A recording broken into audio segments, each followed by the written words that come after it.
Noi am ajuns la termele din San Pellegrino și aici e pur și simplu superb. Am să vă arăt video dinăuntru, mai frumos eu n-am văzut încă în viața mea, am fost eu la multe terme. Prețul 80 de euro pentru 5 ore. Ne-au pus brățarele și interesant aici îți dă numărul la dulap, deodată cu codul, cu tăcelea și mergem înăuntru. Și interesant în dulăpior, e că aveți tot cele ce vă trebuie. Săfiu, șlapi, tot este. Nu vă trebuie nic. Și ia ca așa, tot frumos, hălățel, ștergar, ciupici, tot dau, dai un ban, da faci. Ok, și este ciușor degeaba. Так, și avem noi aici, la etajul 1, în partea asta e, aici abia ape. După cât înțeleg. Ia uitați-vă și interesant, bem apă San Pellegrino chiar din sondă sau cum se numește.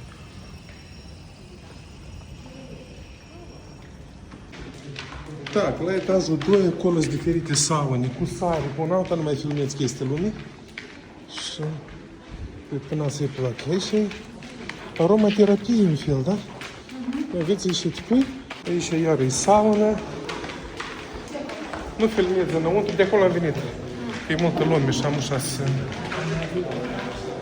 superi. Mai departe, dușuri. Sauna iar. Mai departe, aici e și zone de odihnă. Nu filmăm lumea. Am ușa să mai trimat. Aici e ceiușor, am ușa apă jos este. Are că aici fel de jacuzzi pe afară. Am ușa la etajul 2, ne ducem aici tot. Saune. Ia vernic, aici e interesant. Короче, aici e capet și de mare. La primul etaj, tot aici sunt diferite bazine. Știi că asta nu e nici n-ai niște afară la primul etaj. E că acolo stai chișoarele în băi.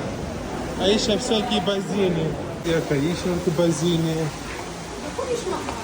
A nu știu, pe încolo, cred că. Aici iar bazine, aici. E că aici ieșim afară.